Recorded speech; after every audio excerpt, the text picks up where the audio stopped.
Welcome to Community Taking Action, ABCD's program highlighting people and organizations doing great things in and around the Boston area.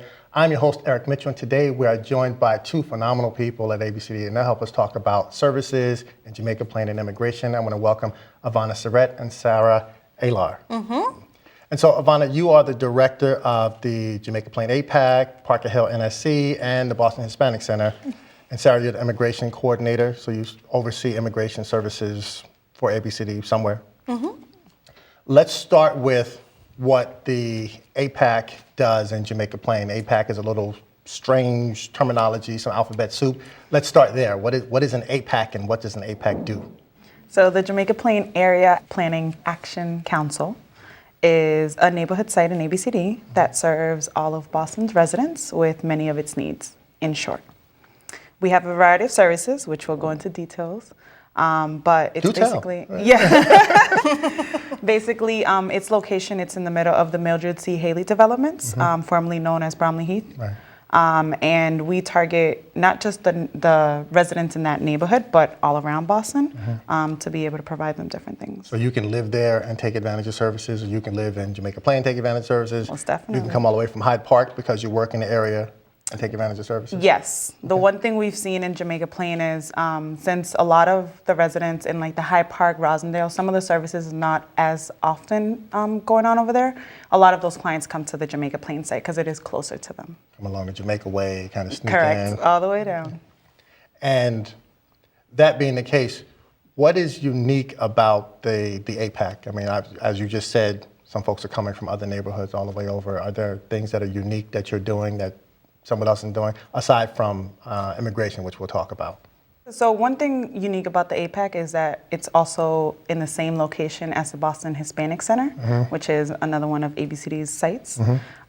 They are both working together to kind of increase the amount of work that's being done, especially with the difference in populations, whether, as we're going to talk about in immigration, you know, who has documents, who does not, and how did that work, and how do those clients feel that they're being supported and assisted. And the Jamaica Plain APAC kind of helps, and we merge it all together. And I hear you have a huge food pantry operation over there, kind of like a supermarket. Yes.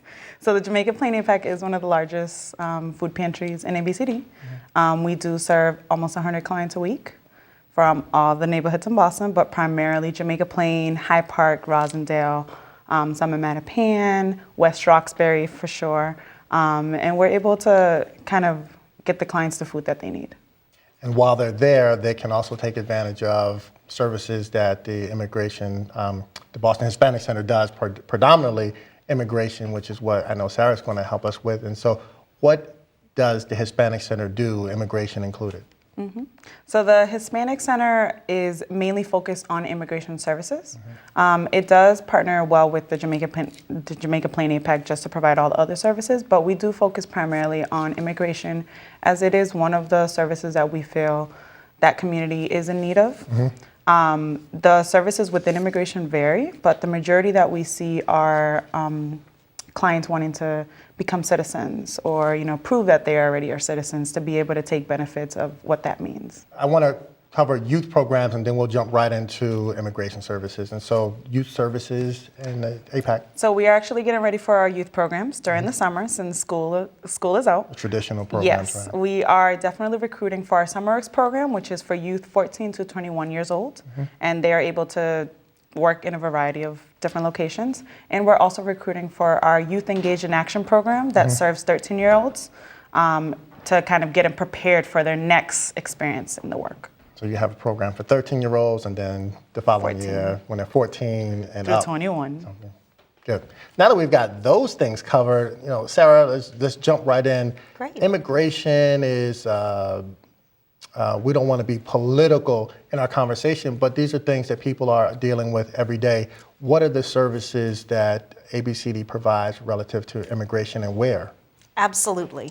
So ABCD provides immigration services at 4 locations right now, in our Roxbury office, in our Jamaica Plain office through the Boston Hispanic Center, in our East Boston office and also in the Mystic Valley at our Malden office. And your role in that? Yes, so my role is to oversee all of the immigration services, which means making sure that we provide quality services in a timely fashion. It involves training our accredited representatives who have been authorized by the Department of Justice to provide immigration work.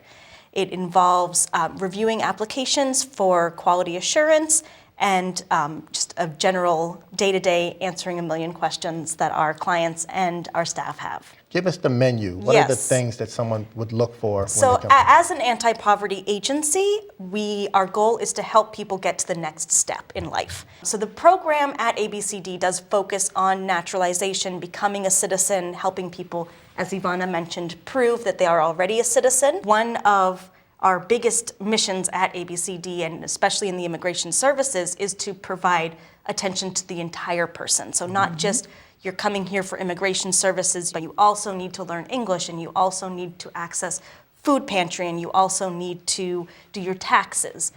Really, the wraparound services and the holistic approach to client management is important to us. I think one of the most important things that ABCD helps our clients do in terms of immigration services is the fee waiver. Right. So these applications are just unconscionably expensive. They are, an application to become a citizen right now is costing $725. Ouch. An application to prove you're already a citizen is costing $1,070 right now. Here at ABCD, all of our services are free, and we help eligible individuals obtain a fee waiver. So individuals who can prove that they fall at or below 150% of the federal poverty limit, which is $17,000 for a family of one, will be eligible to not have to pay the fee. And that is just life-changing for a lot of our clients. In this political climate, it's more important than ever for people who are eligible to become citizens to do so. It is really the strongest protection against deportation, and it enables people to vote. A lot of people have been here in the US and they've had green cards for 10, 15, 20, 30 years, but they never really felt the need to fully participate in the US and the civic society. I think a lot of them are coming out now sort of afraid or motivated by what is happening on the political landscape, and they would like to become citizens and participate. But unfortunately, for those who don't have family ties here in the US, there's not always a direct path to a green card, which means there's not a direct path to citizenship. So presuming that I have a green card and I want permanent citizenship, how long is the process? And hopefully I get that fee waiver. Yes. Because I don't have no money. And so what does that process look like? How long does it take, and what could I expect? So right now, USCIS, which is the United States Citizenship and Immigration Services, they're the ones who provide immigration benefits. They're taking about 7 months to process applications for naturalization. Normally what we'll do is we'll start with the client from scratch, step one. We'll tell them what documents they need to bring in. We'll get an idea of how they came here, where have they been living and working for the past 5 years or so. And then we'll help them complete the application. It's a 20-page application, so it's a little complicated. English, right? It's in English, and the questions are not always worded as clearly as they could be. So even though technically it's something that you could do on your own, I always recommend getting the help of an attorney or an accredited representative because it can be complicated. From then it moves on to the client will need to get fingerprinted and will need to have an interview where they will need to read, write, and speak basic English, and also where they will review all of their immigration history with an officer. Success story. Give me something great to end up on. My favorite thing is when we have families of citizens. Yes. So we help mom and dad become a citizen, we get the kids the paperwork, and all of a sudden, bam, 6 citizens. Yes. Wow.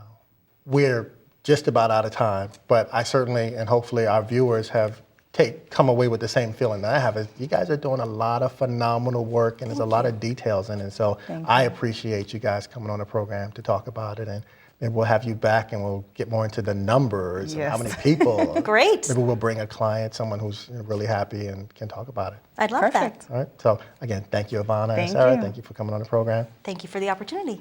That concludes our program. Be sure to follow us on Facebook, Instagram, and Twitter. And if you've missed any episodes, you can always get them on YouTube. Thank you for watching Community Taking Action. I'm your host, Eric Mitchell. Until next time.